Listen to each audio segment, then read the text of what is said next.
Radio Burela, 107.7 FM. Boas tardes, benvidos a Xogo Bonito, tempo de deporte aquí en Radio Burela, no 107.7 de FM. Saúdavos como sempre Ramón González, con Matías Nicieza no control de son, Fátima Ríos ao cargo das redes sociais e Manuel Gil grabando este programa para que poidades velo na canle de YouTube do Pescado Rubén. Bueno, xornada inmellorable para o Pescado Rubén. O cadro feminino pois mantén as súas opcións de loitar polo título de Liga despois de golear a domicilio ao Cádiz, mentres que o equipo masculino deu un paso de xigante de cara a estar nos play-offs de ascenso á primeira división. Fixo pois despois de derrotar tamén lonxe de Vista Alegre ao Puerto Llano, un rival directo desa zona alta. Hoxe imos abordar pois eses dous encontros. Tamén imos falar da participación de varios xogadores da canteira laranxa nos campeonatos de España de base que se celebraron en Cidade Real a pasada fin de semana, e teremos tempo tamén de analizar a actualidade futbolística coa derrota da AS de Burela fronte ao Lourenzá. Imos saudar, por tanto, antes de empezar aos nosos convidados de hoxe. Boas tardes, Simón Martínez. Boas tardes. Monitor de fútbol sala do Pescado Rubén. Boa tarde a Nico Vizoso e David Méndez, xogadores do KDTA. Boas tardes. E xogadores tamén da selección galega cadete. Antes de empezar con vos, vou abordar a actualidade do primeiro equipo, do equipo masculino de segunda división. Ese partido de Puerto Llano 3, Pescado Rubén Burela 6, os goles dos locais de Dani Colorado en dúas ocasións, de Lluc, e os goles do Pescado Rubén, obra de Elder, tamén en dúas ocasións, de Víctor López, de Renato e máis de Luisma. Bueno, golpe de autoridade do equipo laranxa en Puerto Llano. O cadro de Juanma pois demostrou do que é capaz na pista do sexto clasificado. Era un duelo entre dos aspirantes ao ascenso de categoría, e os burleses pois gobernaron o encontro de principio a fin. No descanso xa gañaban por 0-2 no marcador, malia que Renato pois foi expulsado no treito final do partido, pois o cadro burelés soubo manter a súa renda. Con este triunfo, o Pescado Rubén ten 45 puntos, sube á cuarta plaza logo do empate do Antequera, aínda que o Valdepeñas pois semella xa lonxe nesa primeira praza que dá dereito a ascender directamente. Está 9 tantos por encima do Burela. Pois o club burelés pois está nunha posición privilexiada para de cara a ese playoff polo ascenso, de acabar a Liga pois no día de hoxe tería factor cancha. Ademais, abres un pequeno oco entre Burela e Antequera, que teñen os mesmos puntos, e os seguintes rivais, Puerto Llano e Rivas, que están a 4 tantos deses dous equipos. Hai uns minutiños falábamos con Juanma dese partido de Puerto Llano, e isto nos contaba Juanma. Juanma, benvido a Xogo Bonito. Hola, boas tardes. Bueno, que valoración faz dese encontro ante o Puerto Llano? Pois a verdade que a valoración sempre que ves con 3 puntos é positiva, non? Porque o primeiro que se mira, non? Despois outras cousas que non se ven, que veño contento polo orden e a claridade de partido que tuvemos en todo momento. Sabíamos a onde queríamos levar o partido, o enfocamos ben, o marcador me foi dando a razón ao largo do partido, e en ese sentido contento, non? Despois hai pequenos peros e pequenos comos que temos que mellorar en canto á circulación de pelota entre un equipo que nos apretou moito no primeiro tempo, pero bueno, eu creo que en general é positivo. Hai unha cousiña pendiente por aí que mellorar, pero en líneas generales, como te digo, moi contento. Estivestedes case sempre por riba no marcador, bueno, sempre desde o minuto 12, cando marcastes o primeiro gol. Chegou en algún momento a perigar a victoria, houve a expulsión de Renato, pero non sei se pasastes apuros en algún momento. Bueno, con ese 1-3, estando en inferioridade, pois eso está claro que sempre che poden marcar gol, pero estadísticamente as inferioridades que defendemos generalmente non encaixamos. Encaixamos despois de haber marcado 1-4, nós encaixamos, pero bueno, un gol en propia porta, nunha situación que está ben defendida, e despois volvemos a marcar o 2-5, e pois eso xa un pouco gestionamos o marcador, o tempo, o partido, e creo que foi momentáneamente ese 1-3, pasouse de 1-3 ao 1-4, entonces aí xa nos deu moita tranquilidade. Pero bueno, foi un partido moi duro e moi traballado en todo momento. viña un mes de marzo que ainda non rematou, pero viña un mes moi complicado con rivais da zona alta, partidos contra Antequera, Puerto Llano. Ademais viña desde de 3 derrotas consecutivas e o equipo respondeu ás mil maravillas. Si, ainda que parezca curioso un pouquiño, xa o dixen en algunha ocasión, non? A parte de perder, eu teño que mirar outras cousas, e sei que o equipo medrou moitísimo, ainda que os partidos, perder 3 partidos seguidos é complicado decir que mellorou o equipo, non? Pero temos moitísimos máis recursos dos que tiñamos a principio de temporada. Hai momentos que as victorias se resisten, pero bueno, o equipo traballou ben, estuvo vivo neses partidos que perdeu, como te decía, ao final as cousas salen porque o equipo traballou moito, está moi ordenado, moi concienciado, e creo que ao final os resultados salen por eso. Bueno, o equipo afronta o último treito da competición nunha posición de momento inmellorable, con ese factor cancha de acabar hoxe a competición, e ademais con un calendario que a priori é máis asequible, non? Sempre desde o respeto aos rivais, pois vides de enfrentarvos a 2 equipos da zona alta, en principio é máis asequible o vosso calendario a partir de agora. Bueno, non penso neso, eu penso que temos un puntiño máis que na primeira volta a estas alturas. Penso no partido do viernes contra Manzanares, como se vai moito enfrentamento directo, matemáticamente podemos sair de playoffs se non facemos o que temos que facer, ou podemos asentar nunha posición privilegiada. É dicir, hai o enfrentamento de Betis Antequera esta semana, Valdepeña Rivas, despois temos que xogarnos contra un rival que lle ganou o Barça, que lle ganou o Rivas, que lle ganou o Puerto Llano. É dicir que nestas últimas 10 jornadas sacou moitísimos puntos, entón vamos a ter que un rival que vai ser complicado, non? É tan complicado xogar porque se quere meter en playoff como que se quere salvar. Entonces, máis alá non vamos a ir, como te digo, concienciados moito de que nos xogamos moitísimo de novo, porque estar aí requiere sacar os partidos adiante sempre. Entonces, ese é un pouquiño a mentalidade que ten o equipo. Queríache preguntar tamén, Juanma, por unha mala nova para o deporte lucense, para o fútbol sala da provincia, ese descenso do Prone, un equipo, bueno, pues no que estiveches como xogador. Bueno, a verdade é que é unha pena, non, ese club ca estructura, o potencial que chegou a ter, non, era un exemplo para moitos clubes, non, ter unha escuela potente como tiña, unha estructura, unha sede para poder entrar nas categorías inferiores ali. E, bueno, por circunstancias ás veces, por cousas que son complicadas de valorar, pois se foi desgastando, non, hasta chegar hasta esta situación. O que sí teño que decir é que hai moito xogador que pasou por ese club, o que aínda está, e hai moito futurible en ese club para moitos equipos. É unha pena, pero, bueno, ás veces as situacións hai canalizadas tamén desde dentro, desde fora é moi fácil, é delicado que se perda un equipo do historial dentro do fútbol sala en Galicia na segunda división, e bueno, hai que seguir, non? Espero que se replanteen cousas e que volvan pronto.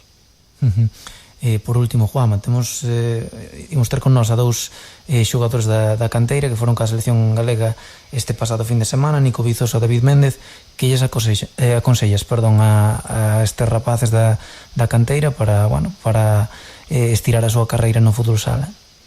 Bueno, primeiro o que lle recomendo a todo o mundo é o que a min me pasou, non? O primeiro que estar a gusto xogando fútbol sala, ter pasión polo fútbol sala, e traballo, non? Como na súa vida académica, que as cousas non van a ser gratis, que requiere dun esforzo, pero, bueno, ese esforzo, se estás apasionado co que faz, é respetuoso co que significa ser xogador de fútbol sala, pertenecer a un equipo, ter unha disciplina, un orden. Eu creo que iso tanto para eles no que é o seu posible futuro no fútbol sala, o seu futuro na súa vida, se son ordenados como equipo, pois van a ser tamén ordenados como personas fora, non? Eu creo que un pouquiño é esa mezcla de pasión e ganas con ser sacrificado e disciplinado.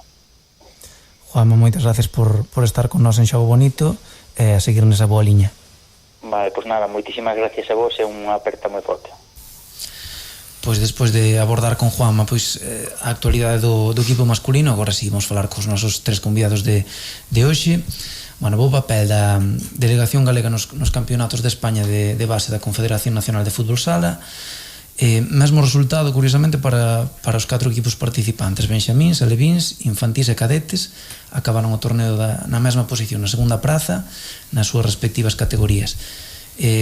Como sabedes, pois en benxamín se integraron o combinado Irmandiño Walter González do Pescado Rubén e Mateo Domínguez do Castrelo.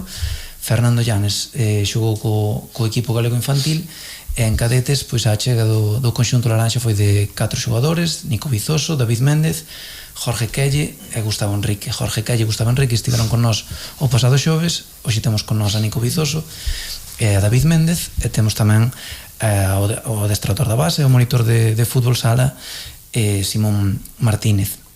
Bueno, Nico, David, como foi esa experiencia? Que significou para vos defender o combinado galego? Pois ben, polo menos disfrutei bastante ali nas pistas e todo.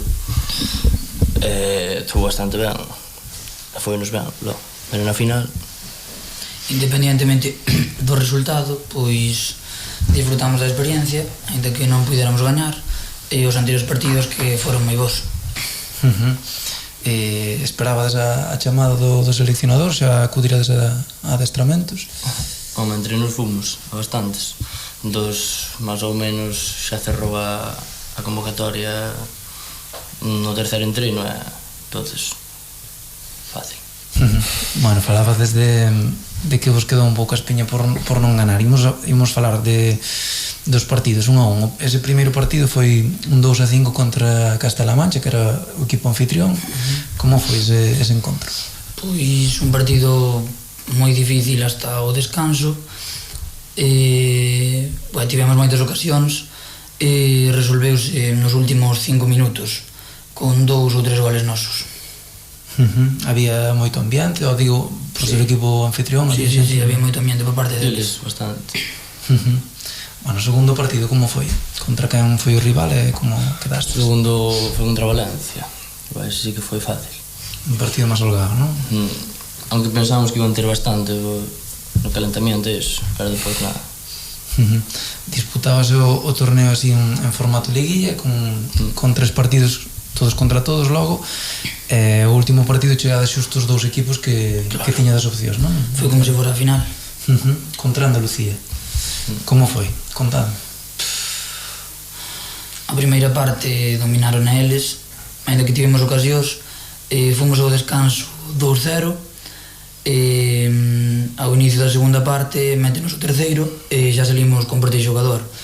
Metemos o 3-1 e despois de meter o 3-1 xusto métenos o 4-1 e metemos máis ou menos do minuto 10 ao minuto 5 3 goles, poñémonos 4-4 e a falta de 2 minutos 50 segundos máis ou menos métenos o gol que lles daría a vitoria.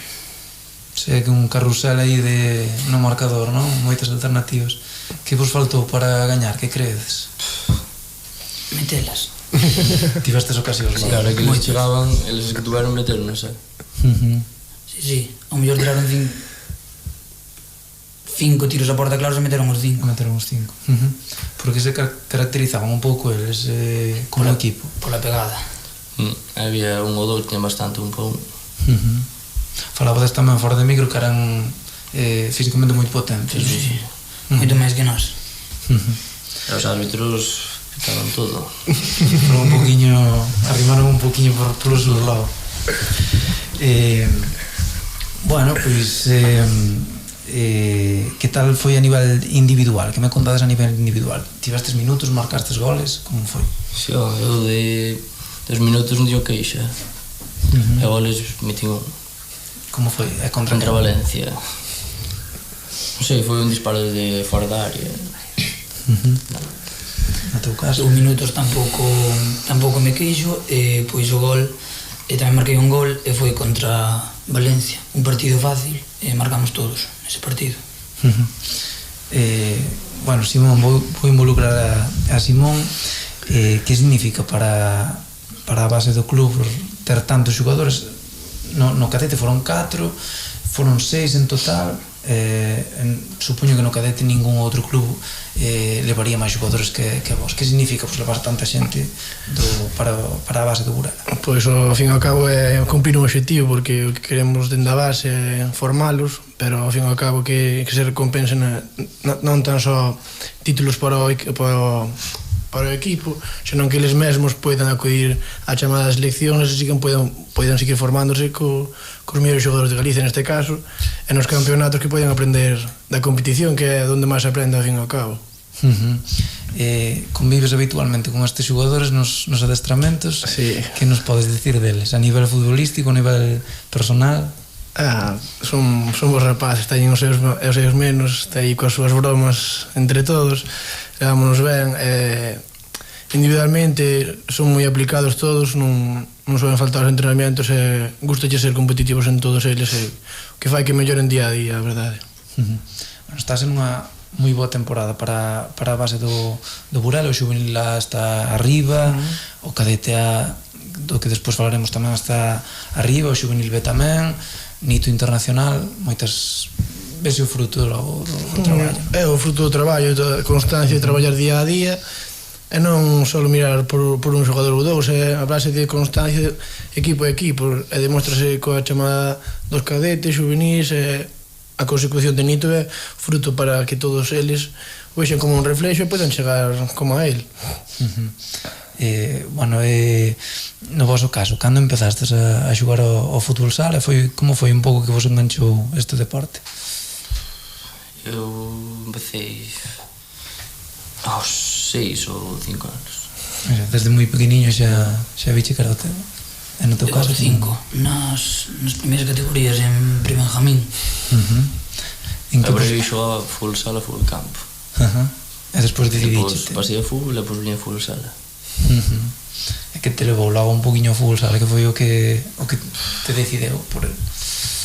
Non sei, non me iba en fútbol me acordo xa, pasei o fútbol sala e foi-nos ben con todos e quedei-me aí.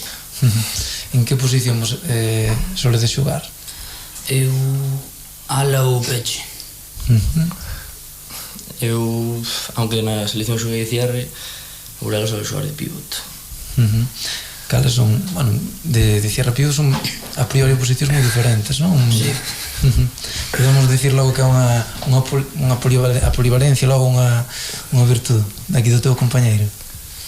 Cales dirías que son un pouco as cualidades dele? A súa intensidade defensiva, que ten moita clase xogando, e unha pegada moi potente, das mellores que temos no equipo, un dos que mellores lle pega.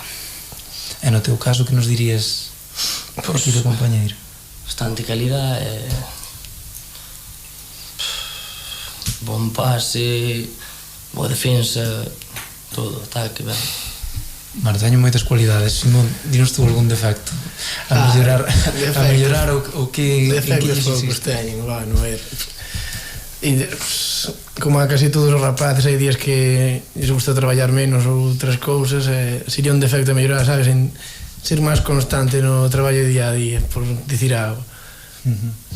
Bueno, nunha categoría como é a cadete, un poquinho que conceptos traballadas máis, a parte, digamos, dos deportivos, supoño que tamén moitos personais, non? Sí, os valores para a vida cotiá, para a puntualidade, seguir hábitos que poidan chegar a ser fundamentais na súa vida despois, é un pouco comportamento, o que podemos ser uns valores que todo o mundo ten que seguir, sabes? Non é nada en especial, a verdade. E a nivel deportivo, a estas idades, sobre todo, supoño, ainda máis o aspecto técnico, táctico. Sí, técnico-táctico, porque o físico, queiras que non é un factor determinante, pero non che vai a valer para nada. Vai chegar un momento que só traballas o físico, basta estancar aí e nada. Mellor que traballes moito máis a técnica e a táctica, que o físico, queiras que non, entrenando xa van gañar. E despois supoño que tamén se iguala todo, non? Sí, xa nas categorías cadetes, ainda que eles, como falaban que os de Andalucía eran máis grandes, demostraron que perdendo un 4, non por moito físico, ao final non gañan os partidos. En categorías máis inferiores sí, pero non é un factor determinante. Bueno, respecto a ese KDTA, que estades ben situados para gañar a Liga, que creo que quedan 4 xornadas, non? Sí, 4 ou 5, non sei. Cantos puntos lle levades ao segundo? 9 puntos, así que pinta... Xogamos contra eles.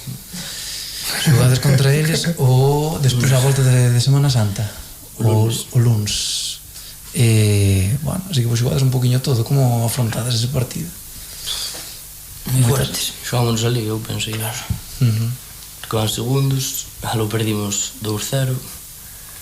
Aí tamén xogamos fatal. Hai que mirar tamén o golaveraxe entonces, non? Sí. Ese 2-0. Bueno, supoño que eles tamén terán máis ansiedade por gañarvos, non? Máis necesidade, digamos. Sí, eu penso que... Bueno, tamén. Non teño ganas. Refiérome que pola ventaxe que tedes, non? Podedes xogar un poquinho con eso, non? Si, máis dous estaban na selección, estaban dicindo que nos iban ganar, non sei que... Así que hai pique, entonces estamos aí pique. Bueno, pois a ver se sodes capaces de ganar a Liga, bueno, de seguir pois dándolle duro, indo coa selección galega todas as veces que se poidan. Nada, darvos as gracias por estar aquí, foi un placer aos tres. Igualmente. Gracias. Imos seguir falando de fútbol sala de base, imos repasar os resultados pouquiños nesta pasada fin de semana, porque se xogaban precisamente eses torneos do Campeonato de España da Confederación Nacional. Xugou o filial onde sempre xove, o filial masculino, que perdeu en Cuéllar por 8-5. Fixo aí tamén o xuvenil A, do que falábamos antes, que segue aí líder da división de honra, e de momento sigue firme, ganoulle o Alto do Vento en Vista Alegre por 6-2. E houve outros 2 partidos máis. O Alevín A perdeu na casa co Liceo Coruñas 2-3, e o Prebenxamín pois gañou na pista do Barreiros 0-3. Imos falar agora do equipo feminino, que como o masculino pois ganou tamén a domicilio con solvencia. Neste caso pois unha severa goleada 0-11 ao Cádiz, que era o peche cancelas da categoría. Dani con 4 tantos foi a gran protagonista pois, desa contundente victoria do equipo de Julio Amas Lucas. Jenny en 2 ocasións, Sara Correia, Bea Mateos, Cilena e Mastai anotaron os outros goles do conxunto burelés. Non cambia nada de momento na parte alta, porque todos os equipos implicados na loita polo título gañaron os outros 3. O líder, o Alicante, o Atlético e Mailo Roldán pois solventaron os seus encontros, así que de momento todo segue igual. Falábamos coa capitana do Pescado Rubén, con Bea Mateos, sobre ese partido, tamén sobre a Copa Galicia, que pois está aí á volta da esquina, e sobre a súa chamada coa selección española. Bea Mateos, benvida a Xogo Bonito. Hola, moi buenas. Bueno, que balance faz dese partido contra o Cádiz? Pouquiña historia, alo menos polo que dice o marcador, non? Bueno, o partido contra o Cádiz es 3 puntos y a seguir aí, arriba. La verdad que no, enseguida nos pusimos 4-0, yo creo que nos primeros 5 minutos llevamos 4-0 y creo que poco más tiene el partido. Seguimos trabajando y defendiendo para no encajar, y la verdad que poco se puede sacar del partido. Unha cousa positiva, que o equipo iba con moitas baixas, Judith, Cami, Julia tamén se quedou da convocatoria casi a última hora. Creo que era 9 na rotación, non? Pero ainda así pois non se notou. Sí, la verdad es que había bastantes bajas, creo que es el primer partido que hay tantas bajas. Pero lo que te digo, creo que el rival tampoco nos exigió mucho y las que estábamos bien pudimos sacar el partido adelante. Hubo bastantes rotaciones, iba cambiando cada pocos minutos y fue un partido, la verdad, que bastante asequible. Bueno, sigue todo igual por arriba, ninguén falla. Nada, sigue todo súper emocionante y esperando a que pinche uno, a que pinche el otro. Y a ver, la próxima jornada hay un enfrentamiento directo, así que algo empezará a cambiar ahí. Y nosotros a seguir haciendo lo mismo, seguir consiguiendo los 3 puntos para estar ahí, para aprovechar el momento que alguien pinche, si es que pincha. Bueno, agora supoño que poñedes a vista, a mirada na Copa Galicia. Como afrontades o torneo? Como vos lo tomades? Sí, ahora nos llega la Copa Galicia, que es un torneo súper bonito. Creo que todo el mundo está con muchas ganas de que comience esos partidos, y yo veo a la gente animada y eso, con ganas de luchar por el primer título de la temporada. Ya sabemos que la Copa Galicia es súper importante para el Burela, bueno, y para los equipos gallegos. Respecto desa preselección coa selección española, vea, para o torneo 9 de maio de Moscú, esperabas a chamada? Pues si te digo la verdad, no. Ya no esperaba la llamada por mi edad, ¿sabes? Ya llega un momento que no lo esperas. Es verdad que me hace muchísima ilusión y que estoy súper contenta, pero bueno, aún no es la lista definitiva y hay que esperar. Pero bueno, contenta estoy por estar por lo menos en la preselección. Foras convocada con anterioridade, verdad? Pero xa hai anos. Sí, hace bastantes años fui a unos partidos amistosos en Ámsterdam, pero ya hace mucho, ¿eh? Estoy hablando de hace, no sé, 9 o 10 años. Hace bastante. Bueno, despois de 10 anos, máis ou menos, que significa para ti pues, esa chamada de novo? Bueno, valoran el trabajo del club, el trabajo de una jugadora, o sea, de mí en este caso, y siempre satisfactorio, siempre, o sea, súper contenta de poder estar ahí y por lo menos que se fijen en el trabajo que estás haciendo. Eso es muy importante. Sí, porque xa tardaba un pouco que fose tamén algunha xogadora do Burela, non? Porque disputouse antes o torneo 4 Nacións, Lara fixe un inicio de tempada espectacular, non foi? Había pues un poquinho as ganas xa de que fora algunha xogadora do club. Sí, la verdad que el Burela siempre está así un poquito abandonado, pero bueno, también sabemos que tenemos mucha gente extranjera y que así es imposible, pero sí que es verdad que hace ilusión que de tu club lleven a alguien, y en el caso de hace poco tiempo Lara estaba en un buen momento, sigue estándolo, pero bueno, al final la seleccionadora elige sus jugadoras, elige a quien le guste, a quien mejor ve, y es la que decide. Si no, cada uno tendríamos una selección, eso está claro. Bueno, Bea, pois moitas gracias por atendernos, moita sorte a tentar traer o título da Copa Galicia de Marín, noraboa por esa chamada da selección española. Muchas gracias, a ver si puede ser. Muchas gracias.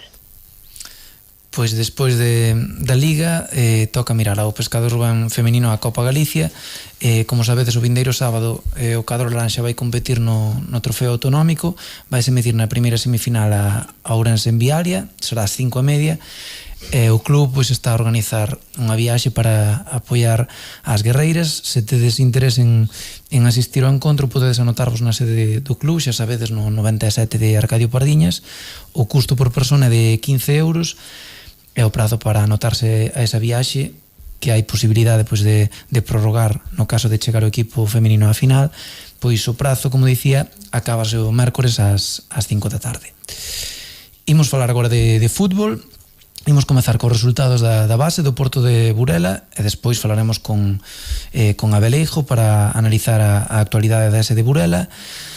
Comezamos coa canteira. Na promoción de ascenso, o Porto de Burela Xuvenil perdeu no campo da Milagrosa 3-1 e axústase a loita por un posto na fase de ascenso á Liga Gallega. Os de Oque seguen na segunda praza, pero teñen agora o cadro lucense a 2 puntos e o Palas a 5, aínda que o equipo pois, de Palas de Rei ten un partido menos.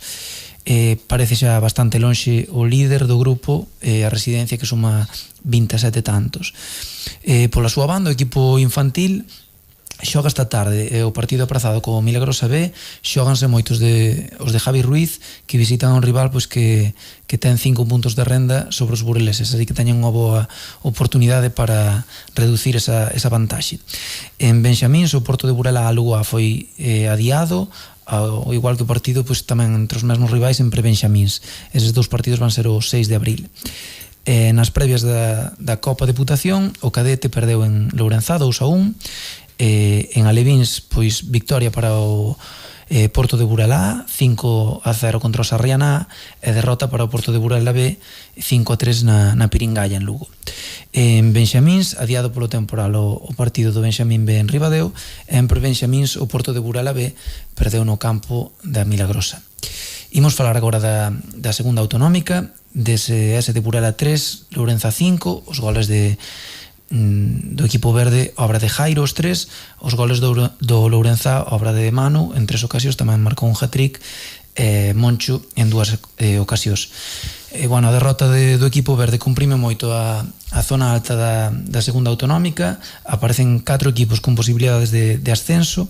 O Guitiriz ten 55 puntos, ten 57 o Folgueiro, os mesmos que ten o Pol, que é o segundo, e de momento segue a fronte da clasificación a ese de Burela con 58 tantos, a falta de 4 xornadas por disputarse. Creo que temos ao outro lado do teléfono o adestrador da S de Burela, Abel Hijo. Boas tardes, Abel. Hola, boas tardes. Marcador extraño nese partido contra o Lourenza de 3-5. Como foi o partido? Extraño que foi máis que nada pola voltada de goles que recibimos, non? Xa que últimamente, estábamos consolidando con un dos equipos menos goleados. Incluso levábamos que era un ou dos goles en 7 partidos encaixados, pero mira, o partido foi na máis salir do vestuario xa encaixamos o 1-0, pero aquí por rápido marcamos o empate, non? Penso que a primeira parte foi moi boa por parte do S de Burela. O resultado xusto ao descanso penso que tiña que ser un 3-1 ou un 3-4-1, sabes, polas cosas claras. Pero claro, despois na segunda parte, o equipo na máis salir, volveron que ser outro gol, na máis salir, repuxémonos, non nos deu tempo a saborear os dous, que xamos o terceiro. É dicir, é un partido este raro, de que cada vez que che chegan máis que un chungol, é dicir, cometes errores, pero mira, hai que pasar a página e seguir traballando, xa que o único positivo deste é que dependemos de nosotros mesmos. Un poquinho a chave foi un pouco eso, non? Ir sempre a remolque, non? Sí, é verdad que se metimos o gol, non nos daba tempo a saborear para a siguiente xugada. A verdad que, ele meteron os 2 goles, un casi medio campo e outro de un centro chut. E xa te digo, o equipo que regala así moito como regalamos nosotros ayer, que pode dicir que o partido non ganou o Lorenzana, foi que perdimos nós. Xa que, metimos 3 goles nosos, regalamos os 2 outros a eles. É dicir, foi un partido raro, no cal, nada, hai que pasar a página e seguir traballando. O que se dicía que dependemos de nosotros, e agora sabemos que non temos margen de error, e solo nos vale ganar os 4 partidos que temos que facer os 12 puntos se queremos conseguir o ascenso. Unha lástima, non? Despois de tantas victorias consecutivas que conseguiu o equipo, esa vantaxe boa que tiña, que de momento non se esfumou, que sigue o equipo á frente, ainda ten un punto, pero que se reducirá tanto. Sí, a ver, sabíamos con estes dos partidos, porque tiñamos 2 rivales directos, contábamos facer algún puntillo máis, pero mira, o outro día empataron no 94, este fin de semana, a verdade que, o equipo a primeira parte cumpleu a un nivel alto, pero a segunda parte, deixámonos ir, así foi que conseguimos logo esta derrota, pero mira, hai que seguir traballando. Agora este parón que temos este fin de semana para desconectar un poquinho, penso que no mellor momento. Pois ven ese parón para resetear pola Semana Santa e despois vades a Granda, non? Ao campo da Candelaria. Sí, ahora quedanos o Candelaria, Cospeito, Roupar e Ourol. Entonces, nada, pues decía antes, intentar conseguir os 3 puntos en cada partido. Ahora tocamos o Candelaria, un rival é complicado. Xa antes perdeu no minuto 80 e pico de penalti contra o Pol, dando unha boa imagen. Entonces, nada, temos que estar preparados para saber que sabemos que vai ser unha guerra, unha batalla, porque eles van querer a ganar o Burela, está claro. Como teñen o calendario os outros equipos implicados, Abel? É dicir, máis ou menos penso que agora temos o único que ten o que utilizo, parece que lle queda este siguiente partido contra o Cabreiro na casa, pero despois penso que non hai máis enfrentamentos directos entre nosotros, é todo con equipos da tabla e da zona baixa, é por aí. Os equipos que estén máis espabilados, os que estén máis metidos, supoño que conseguirán o ascenso e as victorias, claro. Bueno, Abel, pois descansar neste parón, volver con forza no campo da Candelaria a ver se podedes traer os 3 puntos. Moitas gracias. Vale, a ti, hasta luego. Pois despois de falar de fútbol sala, de fútbol, pois imos dar o programa por rematado. Unha cousa, non estaremos esta semana o xoves, senón o mércores, vai ser o próximo programa ás 8 da tarde, como sempre, no 107.7. Esperaremos vos un día antes para traervos a información sobre a previa da xornada. Recordade que o equipo femenino pois ten a Copa Galicia, o equipo masculino pois ten partido de Liga. Nada máis logo por hoxe, moitas gracias por atendernos, esperamos vos o mércores, máis e mellor en Xogo Bonito. Ata daquela. Radio A Burela, 107.7 FM.